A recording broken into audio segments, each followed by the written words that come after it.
Ako mislite da je ovo Rusija, potpuno ste u krivu. Ovo je Srbija.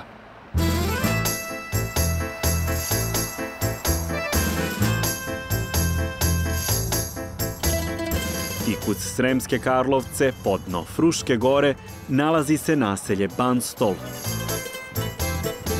a u njemu Putinova crkva. I nije nju podigao Putin, nego je podigao Putinovo ime. A moglo je ime Tomislava Nikolića, jer 2015. kada je osveštan kamen temeljac, planovi su bili drugačiji. Neka se na ovom mestu uzdigne crkva Brvnara Blage Marije, neka čuva sećanje na srpske žrtve Oluje, neka se u njoj čuje molitva Gospodu i molba ljudima da se zlo ne ponovi nikada i nikome. To su velike reči predsjednika, međutim donacije predsjednika je bilo prilično mala. Bio je to ček vredan 250.000 dinara. Predsjednik države koji kaže da će ta crkvica biti pod značaju jednaka hramu Svetog Save, a za 2.000 evra, a u svom selu napravio crkvu od 1.000.000 evra. To je taj veliki raskorak između reči i dela naših vođa, a mi mali ljudi se dovijamo i tražimo neke druge idole i vođe i tako dalje. Zato su se meštani Banstola okrenuli Rusiji. Umesto planirane crkve Brvnare, odlučili su se da podignu velelepni Putinov hram. Mi smo zloupotrebili Putinovo ime kao brend. Ja sam bio taj manipulator. I tako je prvobitni mecena Tomislav Nikolić pao u senku Vladimira Vladimirovića Putina, čije ime je, ispostavilo se, efikasniji mamac za donacije. Šta sad? Da tražim pomoć od pape? Od koga? Zatražili su meštani Banstola pomoć od ambasade Rusije, ali uzalud. Teret gradnje hrama je na kraju pao na pleća srpske dijaspore. To su naši ljudi donirali, ali koji su rusofili. I tako je nastao Putinov hram, koji je zapravo posvećen žrtvama Oluje. Sem stila, ništa na crkvi nije rusko. Novac Srba, ruke majstora iz Ukrajine, a starešina hrama stigao je iz Amerike. Paradoksalna, tako reći platonska. Tako bi se mogla definisati srpsko-ruska ljubav u 21. veku. Ja Rusa smatram kao jako bliskim rođacima koji žive daleko. I retko se viđamo 2-3 puta u jednom veku, ispričamo se, pa onda šta bude, bude.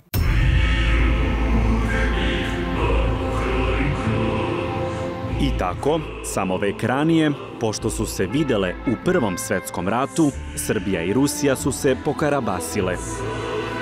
Nisu govorile godinama. Između dva svjetska rata, vi znate, ne postoje diplomatski odnosi. Gotovo jedina zemlja koja nema diplomatske odnose je Kraljevina Srba, Hrvati, Slovenci, odnosno Kraljevina Jugoslavije sa Sovjetskim savezom. Razlog je koji? Razlog je što je Kraljevina SHS primila više desetina hiljada ruskih emigranata. Ogroman deo ruske aristokratije dolazi ovde. Među onima koji su u strahu od odmazde pobegli iz nove sovjetske Rusije bio je i Nikolaj Petrović Krasnov, poznat kao ruski Neymar Srbije. Ruskom carskom arhitekt je 2019. podignut spomenik u Beogradu zbog traga koji je ostavio na arhitekturu glavnog grada Srbije.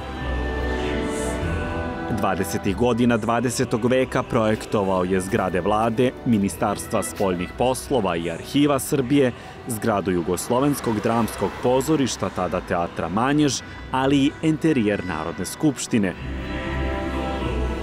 Tokom ruske emigracije u Beogradu je izgrađen i Ruski dom, tada kulturni centar oko 40.000 ruskih emigranata.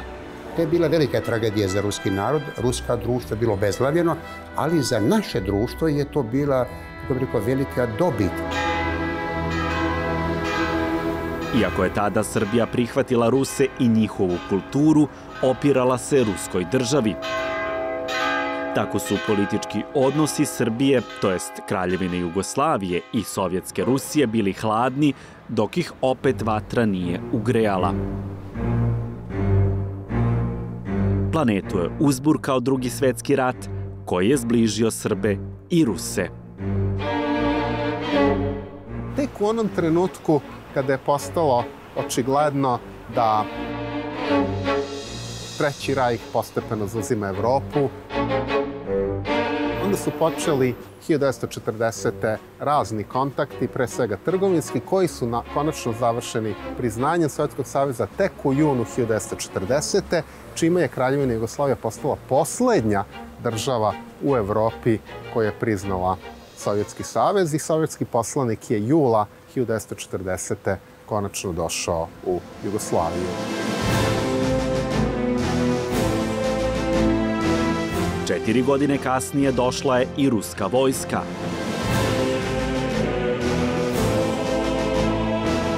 1944. Crvena armija priskočila je u pomoć Jugoslovenskoj.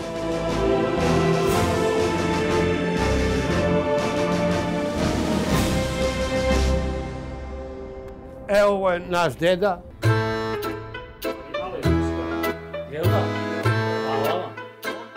Podrška Rusije u oslobođenju teritorija Srbije od fašizma dan danas prepričava se u Putinovu. Primjera radi oslobođenje Vojvodine u Nobu. Da nije bilo ruskih vojnika, Crvene armije i Kaćuša, teško bi nešto mogli da učine partizani. Mislite? Kako ne, ne mislim, no garantujem. Jugoslavija je ipak tretirana kao saveznica tu, a ne kao nekakva okupirana država i polazilo se od toga da je pre svega, dakle i u Moskvi se polazilo od toga da je Jugoslavija dominantno, imajući snažan pokret otpora, pre svega samu sebe oslobodila, a da je, kada je u pitanju Crvena armija, to bila ipak dragocena i važna, ali ipak samo pomoć. A ne možeš ti sa praćkom da se boriš protiv mitraljeza. To su imali partizani puške, poneki puško-mitraljezi. Vremenom su se širile priče o bahatom ponašanju ruskih vojnika u oslobođenoj Srbiji.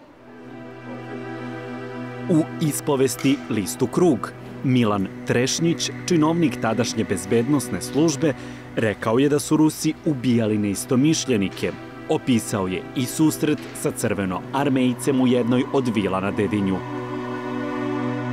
Pa jesi li ti došao da tražiš neprijatelja ili da kradeš nečiji nakit? Pitam ja, a on mi kaže, mi smo ovde oslobodioci i sve to nama pripada. Vojnici Crvene armije su doslovno podignuti na pijedestal već 1944. Podignut im je spomenik u samom centru Beograda.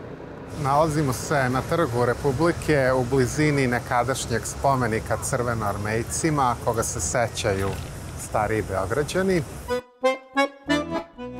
Vreme je to kada je Srbijom počeo da se širi snažan politički uticaj Rusije. Sovjetizacija Jugoslavije podgrejala je srpsko-rusku ljubav. Jugoslavija postaje zapravo najsovjetizovaniji satelit.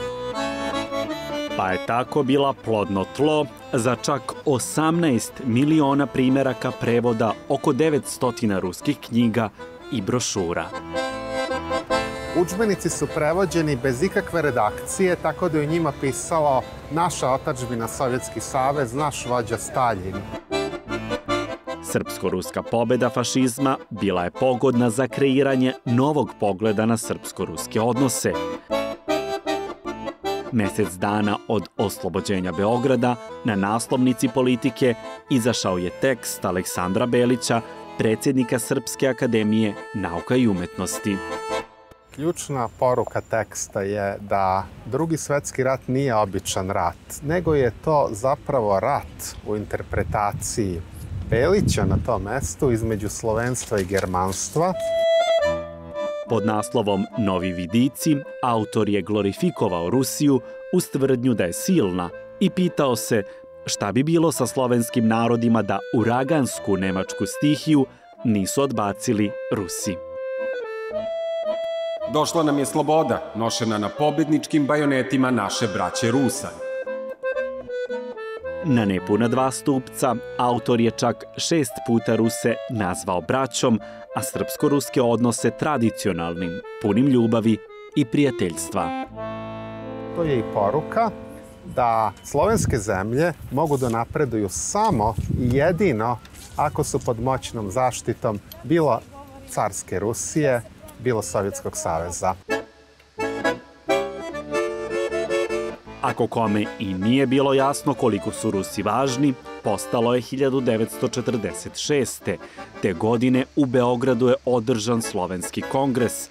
Maršal Tito je pozdravni govor završio rečima: "Neka živi naša najveća sestra, slavenska država, Sovjetski savez." Usledio je buran aplauz. Posle užasne dugogodišnje nemačke okupacije, Sovjetski savez je imao jedan ogroman prestiž, pogotovo u Jugoslaviji, i Komunistička partija Jugoslavije je želela da to iskoristi. Ali Rusiju nisu zadovoljili samo spomenici i lepe reči. Sovjetski savez je želeo totalnu kontrolu političkog uređenja Jugoslavije.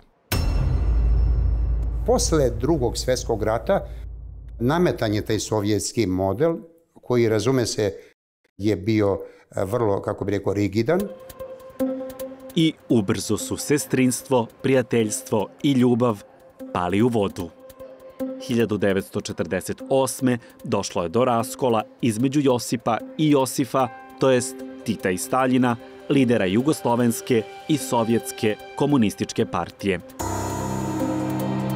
Tito je želeo samostalnost, Staljin da ga kontroliše.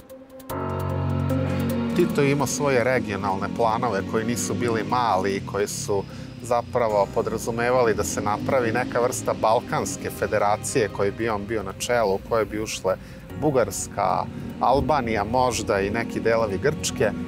I to ga je na kraju i dovelo, pre svega toga je dovelo u sukob sa Staljinom.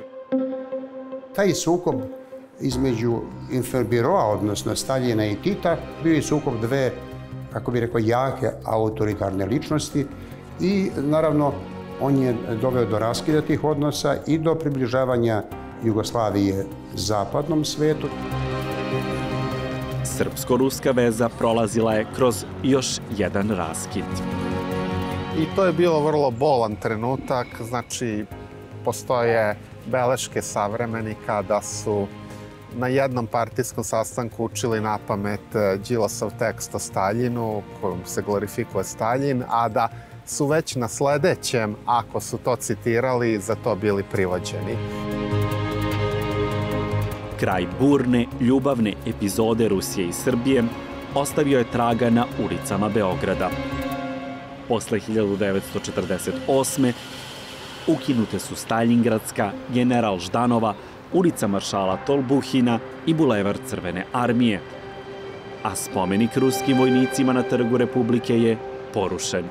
I tada zaista sledi neka vrsta do Staljinove smrti neobjavljenog rata, odnosno agresije na jugoslovensku teritoriju. Ta agresija je bila obaveštajna, bila je vojna. Na granicama Jugoslavije sa istočnim blokom su poginule stotine jugoslovenskih vojnika. Propagandna je bila kampanja neprekidno protiv Jugoslavije i tako dalje.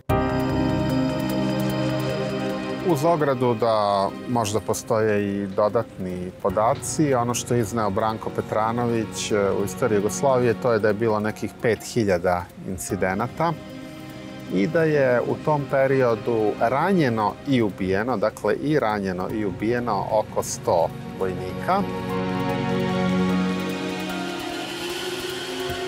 I pored povremenih političkih otopljenja posle smrti Staljina i dogovora o miru, odnosi SFRJ i SSSR bili su uzdržani. Sve to vreme, tokom jugoslovenskog perioda, Sovjeti su u stvari vrlo burno reagovali pritiscima na Jugoslaviju svaki put kada bi ona učinila izvjesan korak ka demokratizaciji, ka liberalizaciji.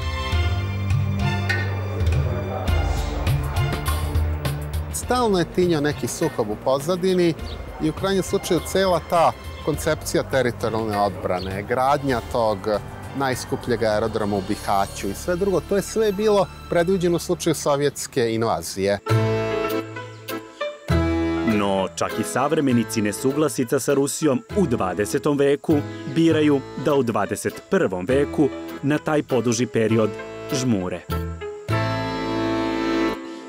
Pa šta je ti, to je samo jedan segment u našem životu bio ono, sa Rusijom se i sa Staljinom, jel tako? Nešto razišli, ali to je uticale i beli svet i druge države. I to smo i zaboravili. I oduvek su građani i građanke u Srbiji znali šta je društveno poželjno.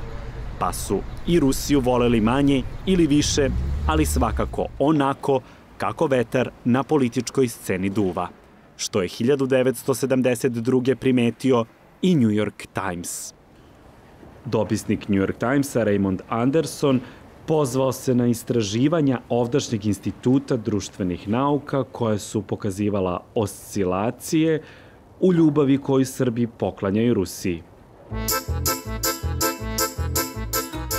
Nakon što je sa Rusima u Beogradu obeleženo 20 godina od oslobođenja u Drugom svetskom ratu, 1965. je rekordnih 35% Beograđana mislilo da je Rusija najbolji prijatelj Jugoslavije. 6 godina kasnije u to veruje samo 13% Beograđana. Ljubav je splasla jer su Beograd i Moskva bili na suprotnim stranama po pitanju ruske invazije na Čehoslovačku. Ipak, ljubav prema Rusiji se duplirala samo godinu kasnije.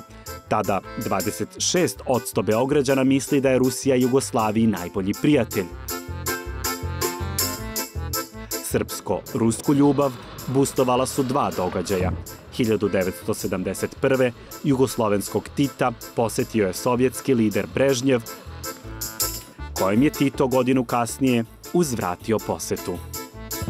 I sada tu vidimo nešto vrlo bitno. Koliko je u analizi javnog mnjenja situacioni element bitan. Da zapravo javno mnjenje reaguje na ono što se desilo u prethodnih nekoliko nedelja, u prethodnih nekoliko meseci. U raznim tim istraživanjima koje su rađena u vreme socijalizma, vrlo često je na prvom mestu bila neka nesvrstana zemlja, samo zato što je u prethodnim nedeljama državnik te zemlje posetio Jugoslaviju ili Josip Broz Tito posetio tu zemlju. Tako je 1974. sa 31% najpopularnija bila premijerka Indije Indira Gandhi, dok je, na primer, 24% Beograđana 1965. mislilo da je najbolji prijatelj Jugoslavije Egipat. Isto biste naravno videli i kada biste pratili recimo istraživanja javnog mnjenja od 1990-ih do danas i videli biste da je 90-ih godina najpopularnija strana zemlja, zemlja koja je smatrana za najvećeg prijatelja Srbije, bila Grčka. I to samo zato što je prijatelje u Grčkoj imao Slobodan Milošević, koga pak pamte kao rusofila. U sagledavanju prošlosti uvek postoji jedan problem, da završna epizoda na neki način prekriva sve ono što je bilo prethodno i ostavlja konačan utisak. I ako gledate sahranu Slobodana Miloševića, vi biste zaključili da je on bio veliki rusofil. Ali on nije bio čovek koji je poznavao Moskvu, on je bio čovek koji je poznavao New York i tamo je išao više desetina puta. Poslednja decenija 20. veka za Srbiju i Rusiju počela je isto. 1991. obe federacije, i sovjetska i jugoslovenska, su se raspale. U Hrvatskoj i BiH počeo je građanski rat.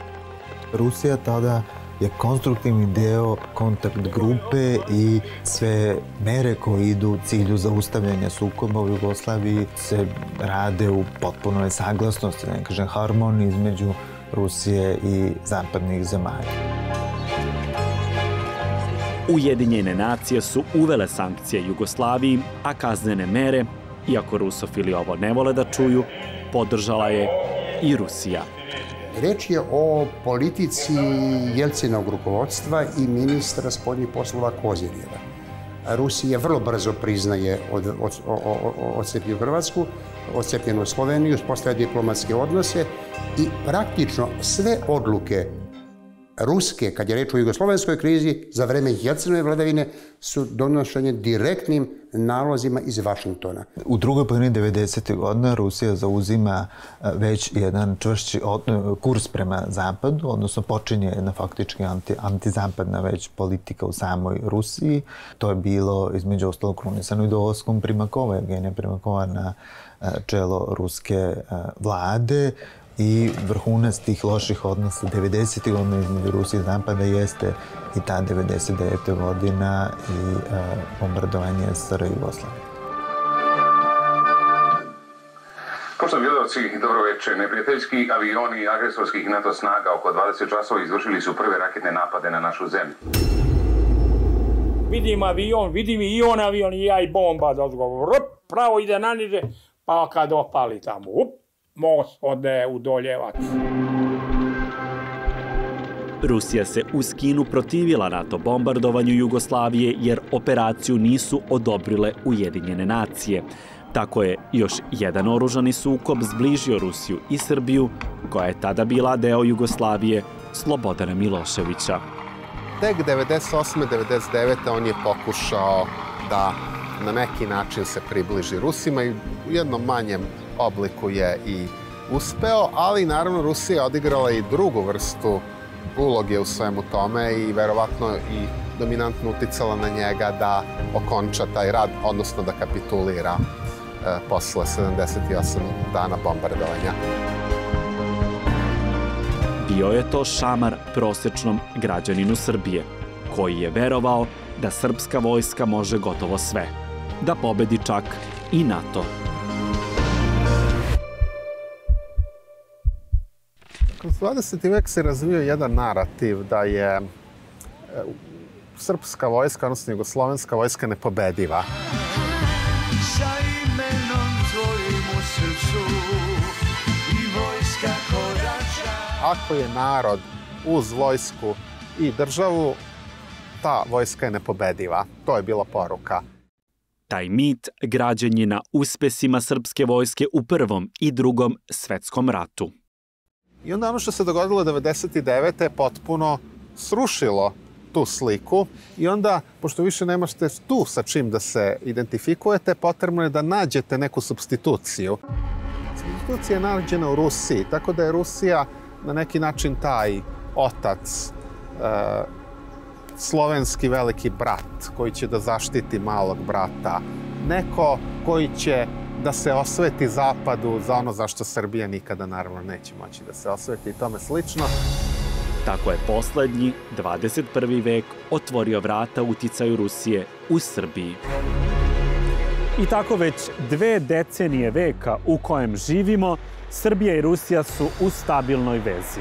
Mereno godinama, ljubav dve države u 21. veku već je nadmašila 20. vek. Kad se podvuče crta, u prethodnom stoleću Srbija i Rusija kao da su sledile onu da se prijatelj u nevolji poznaje. Bile su bliske samo oko 2 svetska rata i jedne krize. Aneksione u Bosni. I kad saberete to, dobijate nekih 12 godina od ukupno 100 godina u 20. veku. Zadnjeg dana 20. veka, 31. decembra 1999.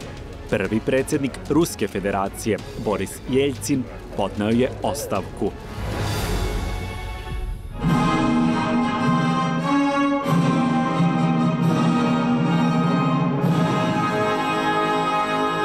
Na njegovo mesto došao je čovek po kojem će 15 godina kasnije jedno selo na jugu Srbije poneti ime. Putin, kamo sreće da ima takih još.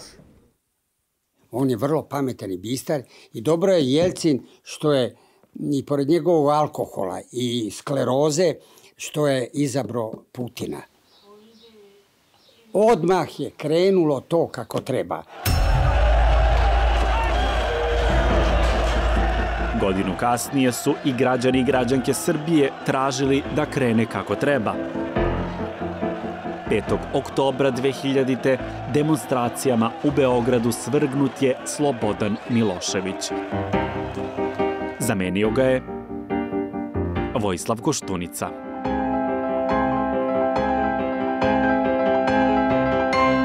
Kada se desio 5. oktobra, kad se dešava smena vlasti, 6. oktobra vi imate u Beogradu ne britanskog, američkog, francuskog šefa diplomatije, vi imate ruskog šefa diplomatije, tada Igora Ivanova, koji je već bio u Beogradu i koji razgovara sa Koštunicom, sa Slobodanom Miloševićem, sa načelnikom generalštaba Pavkovićem i tako dalje. Time Rusija opet pokazuje poseban odnos, odnosno poseban interes za Srbiju i za Balkan, opet u svojim odmeravanjima sa Zapadom. Već 2001. Vladimir Putin došao je u Beograd. Na aerodromu ga je umjesto predsjednika dočekao diplomatski gaf.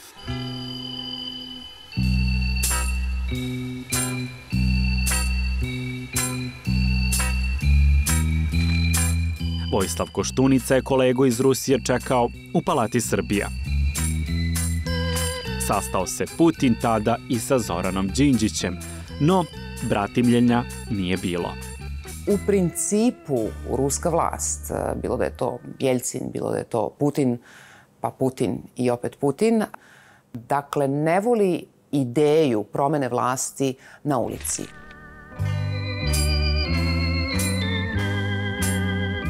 Skoknuo je te 2001. predsjednik Rusije i do Kosova da obiđe ruske mirovnjake. Vojnike je ipak 2 godine kasnije lično Putin odlučio da pošalje kući u majku Rusiju. To se tada objašnjava da to košta previše, da je situacija stabilna i sigurna, te da stoga nema potrebe da budu tamo prisutni ruski vojnici i postoje natpisi iz tadašnjih medija koji su govorili o izvorima u vrhu vlasti, kako je očigledno zemlja okrenuta više ka zapadu, te prisustvo ruske vojske tu nepotrebno, besmisleno. U Putinovu Putin zbog toga ima minus. Meštani taj potez Rusije ne zaboravljaju, ali pravdaju. A i tu nije Rusija baš dobro postupila. I oni su došli, bili na Kosovo, trebali su da stanu i oni tu. Ja kažem, ne može dalje. Ali možda nisu bili toliko jaki. Ta teza da Putin tada nije bio toliko jak, pa nije bio ovoliko jak, ali ovo već je prešlo iz vladanja čvrstom rukom preko autokratije u diktaturu. 1, 2, 3, ura!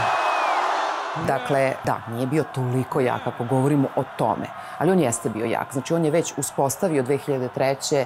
i svoju poziciju i svoju vlast. On je u tom trenutku jedan od najpopularnijih političara. Ne može da mu se nađe ni pandan ni zamena. Šta su oni tu uradili, ne znam. Ja ne znam da li se tu nije pokajao Putin.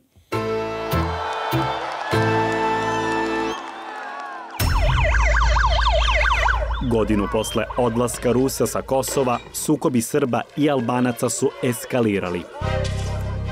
2004. desio se martovski pogrom. Ekstremni Albanci su, procenjuje se, proterali 4000 Srba, spalili crkve i preko 700 kuća. Albanska većina na Kosovu je želela nezavisnost. Očekivala je podršku Zapada.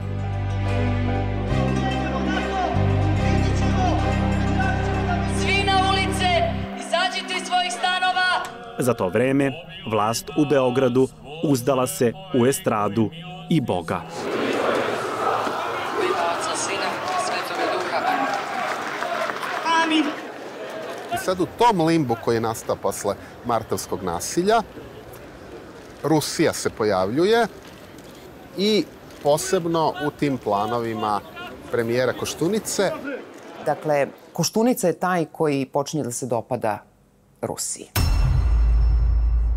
Iako u početku i sam Putin, kako bih rekao, sledi donekle tu inerciju dobrih odnosa sa Evropskom unijom, sa NATO-om, uspostavlja se forma partnerstva Rusija-NATO i tako dalje. I to traje, čini mi se, sve do onog njegovog istupanja u Minhenu, kada on vidi zapravo da NATO i Zapad nema ni izdaleka, nemaju tako dobre namere prema Rusiji, da se NATO širi, uprkos onih usmenih obećanja, da se neće širiti na istok i da praktično NATO svojom politikom direktno ugrožava neke interese bezbednosti Ruske federacije. Generalno ti odnosi idu nadole. Kako idu odnosi nadole sa Zapadom, tako se pojačava interesovanje Rusije da se izvrši, održi i pojača uticaj na Srbiji i uopšte na Zapadnom Balkanu. Kao šlag na torti bujajućeg animoziteta Rusije prema Zapadu, 2008. jednostrano je proglašena nezavisnost teritorije koju Srbija smatra južnom pokrajinom. Kako ti da daš Kosovo, na primjer? Ko je taj da da Kosovo? To ne može da uradi ni država Srbija. Ako država Srbija ili predsjednik potpiše Kosovnik, on ma stupamo u građanski rat, ja ne dam. I ne daj moje pristalice i idemo, ratujemo. Bravo. Kako je Zapad stao iza albanske odluke o nezavisnosti Kosova, DS i DSS vlade su pomoć za rešenje nacionalne Ahilove pete potražile na istoku.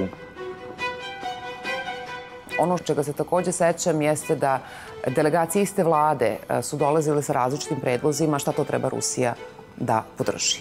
Do toga da se stvorio nekakav stav, sad ne znam da li je to Lavrov zaista izgovorio, ja sam to čula od ruskih novinara, kako bi možda trebalo u Beogradu da se dogovore šta tačno žele, pa da onda zatraže da to Rusija podrži. Podrška se na kraju svela na rusko ne. Kosovu, u Ujedinjenim nacijama i OEBS-u. Kad su neke ozbiljne teme tamo stave veto, šta ja znam, i tako lupe rukom o sto, ne može tako i to je to. Znači, Putin nas brani u svetskim forumima, gde god treba, u Ujedinjenim nacijama, u Evropskoj uniji, svuda nas brane, malte ne. Jel tako jeste? I tu prvenstveno pretpostavljam da mislite na Kosovo. Sigurno, bez daljnjega. Rusija zaista zauzima čvrsti stav da je to kršenje međunarodnog prava, a tada se jako često čuju iz Moskve sintagma dvostrukih standarda, koja zaista i jeste potpuna istina. I ona tada, izgovorena iz ruskih usta, ima težinu. Nisu to dobro odreagovali, oni nisu trebali. Bar Putin nije bio baš u najvišoj usponu, on je trebao da stane, ne može Kosovo da se uzme i zdravo. I ja mislim da će to i mora da uradi tako. On, lično Putin. Vera u moć Putina i Rusije nije građanima i građankama Srbije pala s neba. Priča o prijateljici Rusiji potekla iz usta političara. Rusija i Srbija su danas najbolji prijatelji.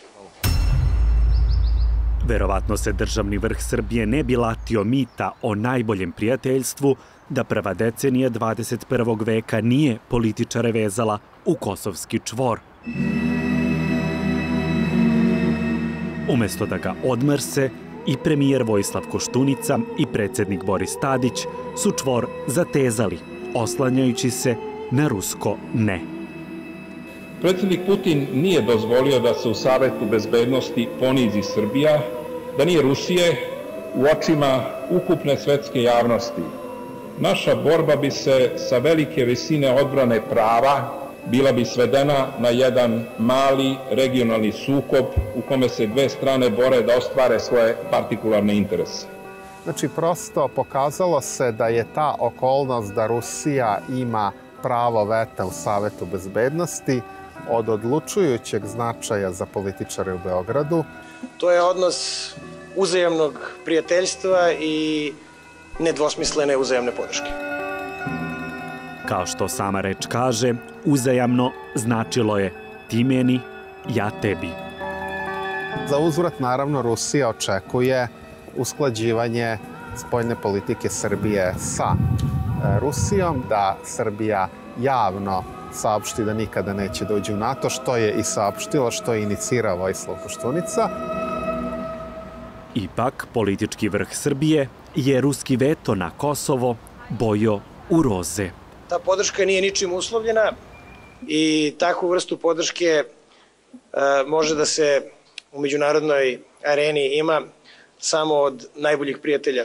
U tim odnosima jeste normalno da nema besplatnog ručka i nema besplatne večere. Tako su u godini proglašenja nezavisnosti Kosova između dva kruga predsjedničkih izbora Boris Tadić i Vojislav Koštunica otišli u Moskvu. Sa Vladimirom Putinom potpisali su sporazum o prodaji naftne industrije Srbije ruskom Gazpromnjeftu. Da, ona je tada proglašavana za posao veka, vrlo brzo za katastrofu veka.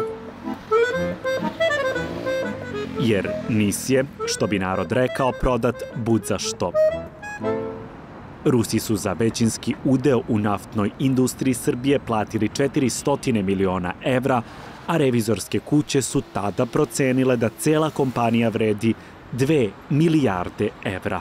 Prodaja NIS-a nije samo neki finansijski dobitak, to je finansijski dobitak bez koga i Gazpromnjeft i Rusija mogu sasvim lako i lagodno da žive. To je etabliranje sopstvenih interesa i prisustva u Srbiji i preko Srbije na regionu. Da ne zaboravimo, Gazprom u jednom trenutku postaje najveći poreski obveznik Srbije. Dakle, oni istovremeno i pune naš budžet. A s druge strane, oni troše naše prirodne resurse, plaćajući besmisleno nisku rudnu rentu, daleko nižu od one koje bi plaćali u samoj Rusiji. Dakle, i to je jedna cena koja se plaća za podršku Rusije u Savetu bezbednosti oko Kosova i ona se iznova i iznova plaća na raznim nivoima. Na primer, izgradnjom Srpsko-ruskog centra u Nišu. Humanitarne i baze za intervenisanje u hitnim slučajevima. Ili kreditom od $1 milijardu za popunjavanje rupa u budžetu, ali i rupa na železnicama. Taj novac smo mi od njih pozajmili da bi oni nama izgradili, na primer, prugu ili već nešto drugo. Projektuju i grade ruske firme i uopšte je pod nadzorom ruske kompanije. Zemlja koja nema novca, naravno da ne može da bude sad, Bog zna kako, izbirljiva, ali to ne znači da se to nama nešto poklanja. Mi to moramo da vratimo. Zbog čega izražavamo još jednom zahvalnost, ali istovremeno zajednički učestvujemo u projektu Južni tok. Projekat kojim je planiran transport ruskog gasa kroz Srbiju dizan je u nebesa, a propao je u zemlju. Dugo ste čekali, počnite. Kada je 2014. šef Gazproma rekao, to bi bilo to. Ideja Južnog toka, izgradnja Južnog toka i Severnog toka i 1 i 2 je zaobilaženje teritorije Ukrajine. Je kazna politička i finansijska za biranje političara koji su ne proruski, već prozapadni. Dakle, Južni tok ima političku, a ne ekonomsku istoriju. I ovde je predstavljeno kako će nama to doneti diversifikaciju, ne donosi jer je izvor gasa isti, ruski. Nesnađena oko Kosova, takozvana demokratska vlast je sve dublje tonula u zagrljaj prijateljice. Rusija se tako etablirala kao zaštitnica srpskih interesa, a Srbija kao zavisnica od ruskog gasa i politike. A priča o ljubavi je priča kako se ti interesi prodaju stanovništvu, pogotovo ako nisu baš sasvim u vašem interesu. Već u prvoj deceniji 21. veka korist koja je vezivala Srbiju i Rusiju u očima biračkog tela izgledala je kao prijateljstvo. I ono što dobija Demokratska stranka, ono što dobija Boris Tadić iz istraživanjem u poslednjim godinama njegovog predsjedništva je da polovina otprilike glasača Demokratske stranke je za bliže odnose sa Rusijom, a polovina je za bliže odnose sa Zapadom. I tu sada dolazimo do jedne situacije da otprilike od tog vremena, negde od 2010. pa nadalje, ako želite da imate mainstream stranku u Srbiji, vi više ne možete da zanemarite faktor Rusije.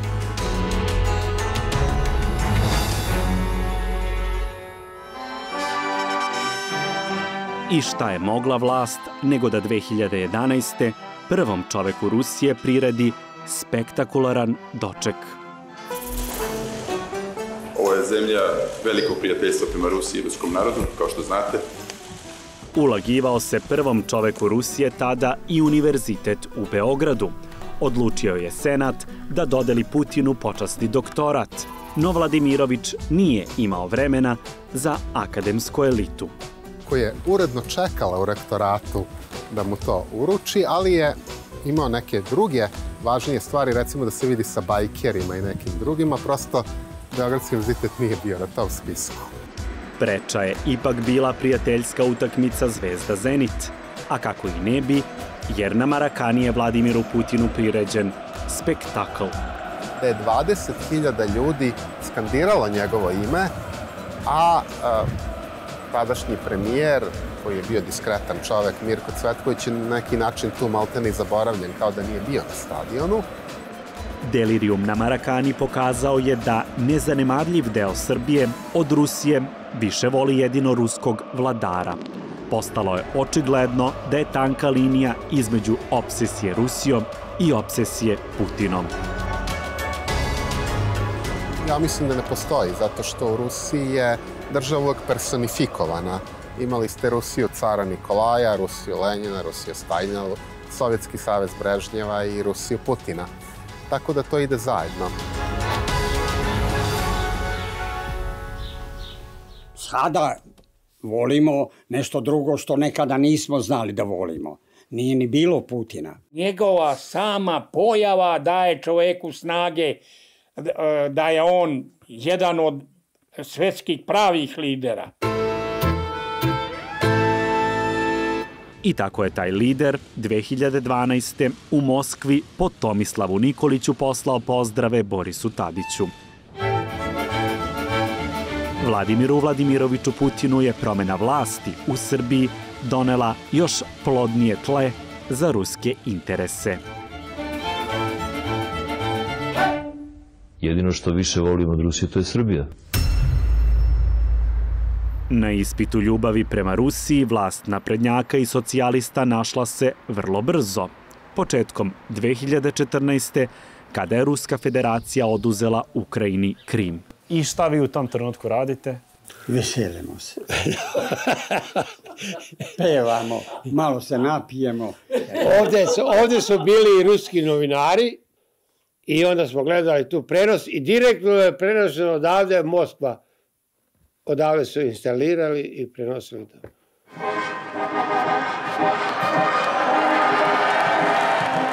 A prvi veliki prenos u režiji srpske vlasti je baš te 2014. realizovan u čast Vladimira Putina. Lidera u svetskoj žiži tada zbog aneksije Krima. U trenutku kada Zapad zavodi prvi veliki set sankcija, zapravo Srbija ne samo da ne zavodi sankcije, nego čak pokazuje to svoje bratimljenje sa Rusijom tom posetom. Pod velom proslave 70 godina od oslobođenja u Drugom svetskom ratu, Beograd se pretvorio u predstavu za Vladimira Putina. Prijatelja velikoga. Paradom Korak pobednika država je osvežila verovanje o neuništivoj vojsci Srbije. Pokazat ćemo da smo jedna vele sila na Balkanu kada je u pitanju armije. Ne tako mislimo. Ne tako mislimo, to je istina. Živela Srbija!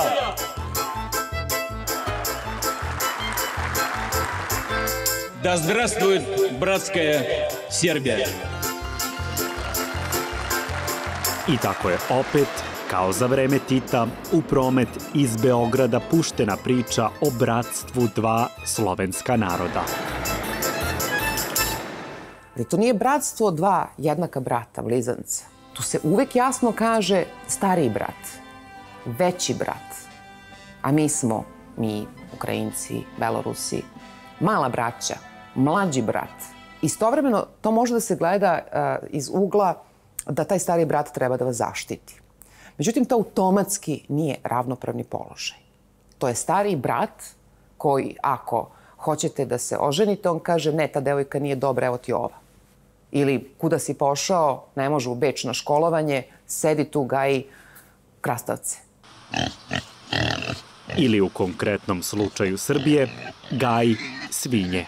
Želim da vam se zahvalim na tome što je danas Srbija, čini mi se, gotovo jedina evropska zemlja koja može da izvozi svinjsko meso u Rusku federaciju i tu nam je rast izvoza gotovo neverovatan. Malo je verovatno da je jagma za srpskom svinjom bila rezultat prijateljstva. Prevapaj gladnih Rusa pod sankcijama Evrope zbog Krima. I koliko god da se državni vrh rado hvalio bezcarinskim izvozom u Rusiju, rado je i prećutkivao da je Srbija oduvek više iz Rusije uvozila. To je upravo zato što dosta uvozimo te energente, znači, a naš izvoz nije toliko značajan. A nije da Srbija nije želela da izvoz bude značajniji. Pa je Rusiji ponudila 10.000 automobila Fiat 500L. Možda sam bio i nešto drski kada sam to tražio, ali je predsjednik Putin tu moju molbu ili zahtev, kako hoćete, zaista uslišio. Uslišio tako da ni jedan automobil iz Srbije nikada nije izvezen u Rusiju. Ta ideja, po meni lično, je bila besmislena, jer se taj auto ne bi tamo prodavao za te novce. Ukus ruskog potrošača, odnosno onoga koji kupuje automobil, je potpuno drugačiji. A i da zanemarimo ruski ukus, ruska pravila igre su jasna. Iz Srbije u Rusiju bez carine mogu samo domaći proizvodi. To jest oni koji su preko 50% made in Serbia. I sad, na primjer, za neke proizvode kao što su prehrambeni, to je lako, jer imate domaće mleko, to je, na primjer, srpsko mleko, platite porez, platite radnike u to i vi proizvodite neke proizvode, oni imaju srpsko poreklo i možete da izvozite i tamo i tamo.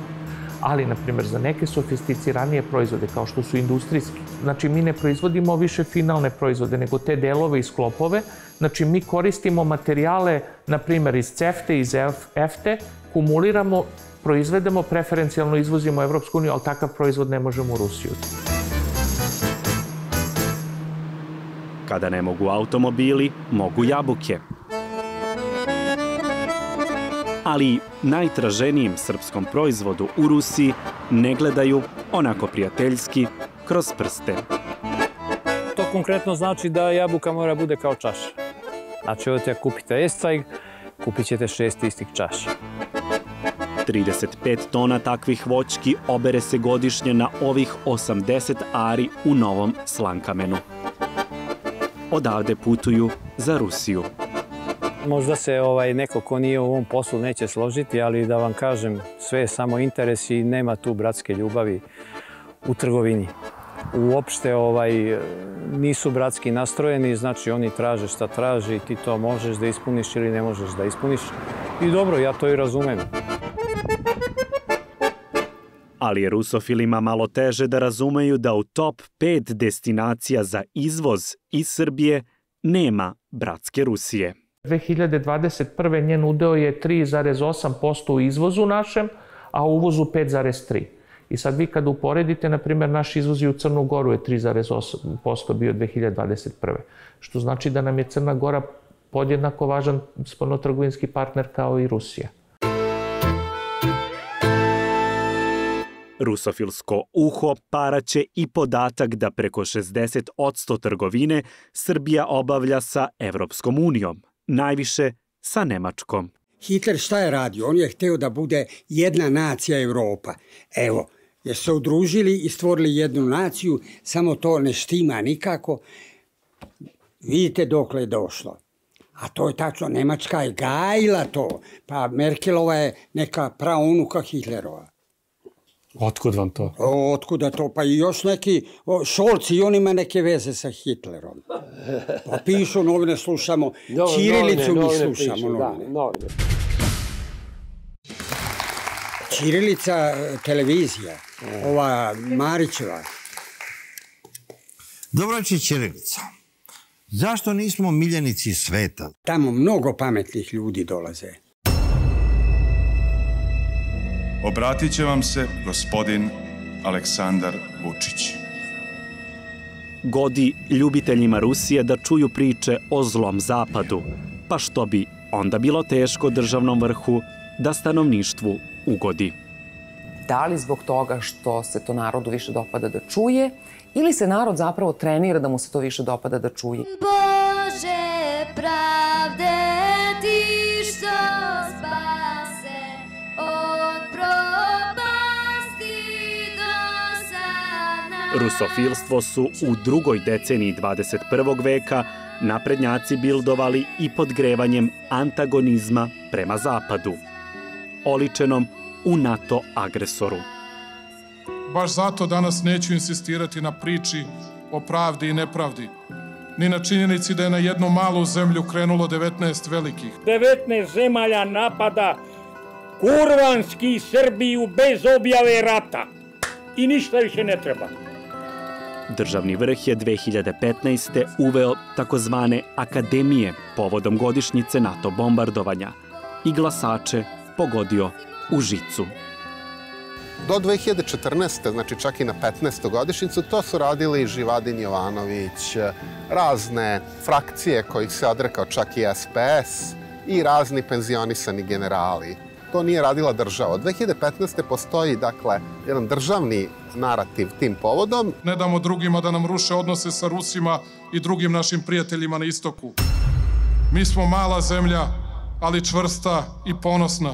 Pošto je, naravno, u toj NATO intervenciji 99. ključnu ulogu su igrale Sjedinjene Američke Države, onda je svaka takvo obeležavanje uticalo na dalji pad popularnosti Sjedinjenih Država i naravno na onda ko može iz toga da izađe kao neka druga strana, Rusija i Kina. Nama su Amerikanci neprijatelji. Oni sve fino s nama, ali lepo dođu pa ocepe jedan deo teritorije i dovedu svoje baze i sad mi tamo nemamo ništa. Amerika treba da shvati jednu stvar, da ne mogu Albanci da rade kako njima godi. Neka malo Biden dođe da uvidi situaciju, kakva je situacija. Da mi Albance uopšte ne ugnjetavamo. Jasno je da je 1999. godina ostavila jednu duboku traumu u srpskom nacionalnom identitetu i poimanju značaja i uloge Srbije u Evropi i u svetu.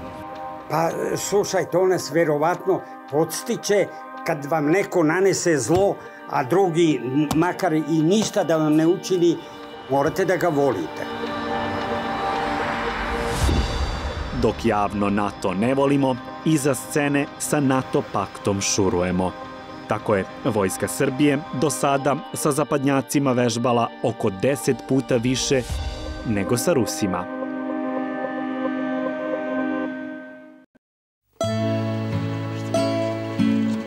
Ali koga briga za brojke kada je posredi ljubav. A vrhovni komandant je odlučio da se vole Rusi i njihovi vojni avioni po koje je 2016. otišao u Moskvu. Ja sad odavde ne bih ceo dan izlazio. Ali bio je dovoljno da pred novu 2017. obraduje srpski živalj vešću da Rusija poklanja Srbiji 6 migova. Pogledajte kako su moćni. Nebo iznad Srbije biće apsolutno sigurno.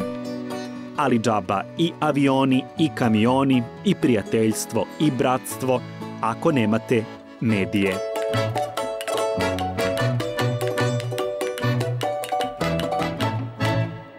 oni bliski državnom vrhu, razume se, poklonu iz Rusije u zube nisu gledali. Pa nije bilo toliko bitno da Srbija zapravo Rusiji plaća za remont migova minimum 180 miliona evra. Rusija je takođe iskoristila tu priču u svoje svrhe u ruskim medijima, kako mi pomažemo slovenskoj braći, i istovremeno se rešila nekih aviona koji realno nisu trebali, jer ima neke druge, novije, bolje, modernije i sve ostalo. Dakle, nisu oni dali ništa što bez čega ne mogu, jer to se tako ne radi. Zapravo, nije to samo stvar Rusije, nikom ne daje ništa što mu treba.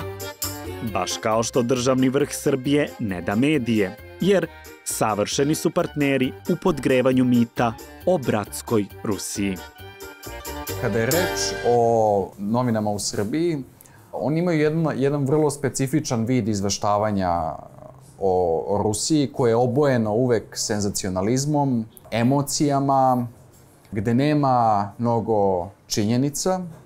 I ono što je zanimljivo jeste da naša dnevna štampa senzacionalnije piše o srpsko-ruskim odnosima i o Rusiji nego što to radi Sputnik. Dobro večer, počinju aktuelnosti. Najizraženije pristrasno izveštavanje je vidljivo upravo kod najuticajnijih medija, kod televizija i kod štampanih medija. Da li je svet u deficitu sad sa liderima? Videli smo ovaj video, se zove Putin svetski lider. Kod nas je u medijima Rusija predstavljena kroz lik Vladimira Putina. Jer to je dobitna kombinacija za sve. Vladimirovića vole i javno mnjenje i mediji. Prvima pričinjava užitak, drugima donosi gledanost, tiraž i klikove. To je malo i do ličnosti Putina, onako kako je on predstavljen u samoj Rusiji, koji je njegov imidž alfa mužijaka Vuka Samotnjaka, koji živi za svoju državu i ta jaka ruka, i u principu ovde dobar deo naroda voli jaku ruku. Vladimir Putin, on je najveći ruski vladar svih vremena, sigurno. Mislim, jedini koji može s njim da se poredi je njegov imenjak Vladimir, sveti knez kijevski. On je u Rusiju uspeo da preporodi, zna se da je u Jeljcinovo vreme bila spala na niske grane i on je uspeo da je vrati na jedan nivo, i to je ono što mi vidimo na televiziji i čujemo. Stvorio je naoružanje gde ne sme da mrdnu, ja moram tako da se izrazim, ali tako da i preneseš, ovi pederi zapadnjački da mrdnu ne smiju. Jer je bila na televizor, ja sam je gledao Satanu. Jel ti znaš šta je Satana? Smrtonosno, najrazornije oružje koje je predsjednik Rusije Vladimir Putin lansirao.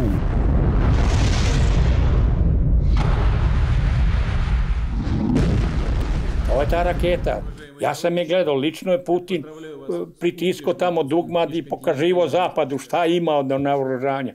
I Satana kako leti. Putin je vrlo inteligentan, imali smo različitih razgovora, ali najteže je kada je veoma tih. Mi ne znamo da se mi bavimo politikom sad, pa da znamo da li je on pametan ili nije, otkud mi to znamo. Zato građani i građanke Srbije veruju medijima, a mediji mahom Aleksandru Vučiću. Najviše citiran u spoljnopolitičkim sadržajima jeste predsjednik Republike. A ti citati ne oskudevaju sarkazmom i omalovažavanjem Evropske unije i Amerike. Ovo je moja igra da bih pokazao koliko mogu da budem i ciničan i sarkastičan i koliko mogu da ih maltretiram u političkom smislu, da jedan mali se igra sa svima njima i da im pokazuje kako su moralni patuljci. I neće biti promene te odluke. Može da me zove Joseph Biden. Što se Viole von Kramon tiče, ja mislim da je krajnje vreme da ona postane odgovornija, da se pomalo uozbilji. I tako u ozbiljnoj političko-medijskoj mašineriji slične izjave pune gorčine prema zapadu završavale su dodatno začinjene na stupcima tabloida. Sliku koju mu stave, naslov koji stave, kontekst koji ga stave, ti kad pročitaš taj članak ili vidiš taj prilog, ti imaš negativan stav na Evropi. ili Americi, koja je obično na meti kritike u paketu sa Evropom. To zlo koje se zove Joe Biden, koje još uvek ponekad povremeno je svesno, takva spodoba u tom stanju vlada tobože Amerikom, a Amerikom vladaju sasvim druge snage iz pozadine. To je, kažem sad, isto kao i Velikom Britanijom. Znate šta? Amerikanci, Englezi i ovi isto ostali zapadnjaci, to su ljudi, po mome shvatanju, ja sam razmišljao, nekako nemaju emocije oni. Oni kao da su napravljeni ljudi u laboratorijama i tako dalje. A Rusi? A Rusi nisu takvi, oni su praktični ljudi, to je praktični slovenski narod. Ono što je činjenica, to je da je propaganda u korist Rusije bila veoma aktivna u poslednjih preko 10 godina, a da istovremeno to praćeno jednom snažnom osudom Zapada, optuživanjem Zapada za razne zavere, što je naravno ostavilo traga i na biračkom telu i njegovom opredeljenju. Kad ste čuli sad ova razna mišljenja, to je uglavnom, znači, ovde pogotovo imamo par programa i nemamo, recimo, trenutno nemamo N1 uopšte. Znači, ovde nemamo mogućnost nekog šireg informisanja, znači, nego to što ima, uglavnom su i onda je normalno da se formira takvo mišljenje kad su takve mogućnosti, jel? Ali da ne bude zabune, nisu u Rusiju građani i građanke Srbije zaljubljeni ni samo zbog medija i političara. Postoji plodno tle ovde u Srbiji za ruski uticaj. Identitet, srpski kulturni, društveni identitet se formira na temeljima vizantijsko-slovenske civilizacije koje pripada Rusiji, ali sa snažnim utjecajem zapadne kulture tokom 19. i početka 20. veka. Mi jesmo odrastali između ostalog i na ruskoj kulturi, jer je ona deo svetske kulture. I potpuno je u tom smislu normalno da jedna zemlja kao što je Srbija ispoljava neku vrstu kulturne rusofilije, da čitaoci i čitateljke u Srbiji najviše vole da čitaju Tolstoja i Dostojevskog, a ne Dickensa ili Balzaka. Ali to je kulturna rusofilija i to je jedna stvar koja je uvek bila tu. Ja mislim da ona nije mogla bude uklonjena ni 50. godine u vreme najžešće kampanje protiv Sovjetskog saveza. Kulturna rusofilija je i dalje tu, ali joj u 21. veku konkurenciju pravi politička rusofilija. Simfonije Rahmanjinova i proza Tolstoja u senci su obožavanja lika i dela Vladimira Putina. Pojedini političari, analitičari, mediji i njihovi pratioci bi želeli da iz Rusije uvezu političko uređenje. I to je ono što brine.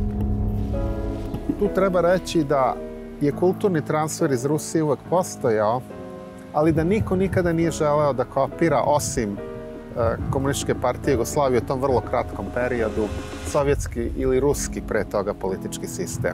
Ruski politički sistem je prosto toliko odudarao od evropskog sa samodržavljem, sa carizmom, da je bio potpuno neprihvatljiv za jednu zemlju slobodnih seljaka kakva je bila Srbija u 19. veku, koja je razvijala svoju vrstu egalitarizma, demokratije i tamo gde je bilo moguće liberalizma, ali nije bilo mnogo moguće. Kad je reč o idejama u politici, u društvu, u ustavnosti, u umetnosti, u književnosti, veliki utjecaj imaju zapadne ideje, koje se na neki način, ako mogu tako da kažem grubo, kaleme na naš osnovni vizantijsko-slovenski kulturni identitet. Deo tog osnovnog identiteta je i pravoslavlje, koje u 21. veku služi kao politička alatka dodvoravanja Rusiji i rusofilima. Bilo da se u čast ruskog cara Nikolaja II. Organizuju litije u Beogradu ili se kao glavni pokrovitelj izgradnje hrama Svetog Save pojavljuje Vladimir Putin. Uvijek je govoreno da će to biti hram koji zida srpski narod i da ako svaki Srbin da $1, hram će biti izgrađen. Međutim, došlo je do promene narativa pre nekih 7-8 godina sa uključenjem Rusije u celu priču. Interijer je tako dopao šaka ruskih majstora, fondova i Gazprom njefta. Pa sve do toga da je i predsjednik Putin dobio svoje mesto u svemu tome kada je učestvovao simbolički, kada je postavio kamen u mozaik, što ova ovde infotabla i pokazuje. Rusi imaju dušu. Slovenska duša je prava duša. Ali među 145 miliona ruskih duša malo je onih koji Srbiju gledaju s obožavanjem. Rezultati Ruskog instituta za istraživanje javnog mnjenja Levada pokazuju da od 2006. Rusi i Ruskinje nikada nisu doživljavali Srbe kao najbolje prijatelje. Srbije nije bilo ni u prvih 15 država koje većina žitelja Rusije doživljava prijateljskim. I to je nešto što naravno ovdašnji rusofili ne mogu da shvate. Oni misle maltene da tamo neko samo misli o Srbiji. Ono što se dešavalo ne samo meni, nego i drugim našim sugrađanima koji su tamo odlazili, jeste kada vas pitaju odakle ste, kažete Srbija, vas najčešće pogledaju belo, da kažete bivša Jugoslavija, a Tito, ili eventualno Milošević rat. Rat 2022. vodi miljenik Srba, Vladimir Putin. Poslednji put je Srbiju posetio 2019. kada ga je dočekalo navodno 120.000 obožavalaca, ali i šar planinac Paša. Poklon predsjednika Srbije. 3 godine posle dirljivog susreta, evropski i američki partneri Aleksandra Vučića očekuju da ruskom kolegi u ime Srbije uruči paket sankcija. Kakve sankcije Rusiji? Ko da da sankcije? Neću ni ja kao predsjednik države da pripadam čoporu koji treba da osudi Dostojevskog. Zamislite, osudite Dostojevskog. Kažete, pa zli dusi, znate, pa Kockar, pa Karamazovi. Ja se to samo smijem, sankcije. Mi nećemo to da uvodimo. A ti, jel bi volio da uvedem? Istraživanje Demostata pokazuje da 80% građana i građanki Srbije ne bi. Putin će čak i ako se vlast Srbije okrene protiv Rusije, uslovno govoreći, još neko vreme prodavati novine, dok Čaršija ne zaboravi šta je mislila o svemu tome juče. A kako je mislila i misli, možda bi se najslikovitije moglo opisati ovako. U 3. deceniji 21. veka ruski vladar je u Srbiji popularniji od Rusa. Vladimir Putin je tako 2022. dobio specijalnu rođendansku čestitku od braće Srba, a braća izbegla iz Rusije dobila su astronomske kirije. Jer ko mari za ljubav kada je u pitanju interes.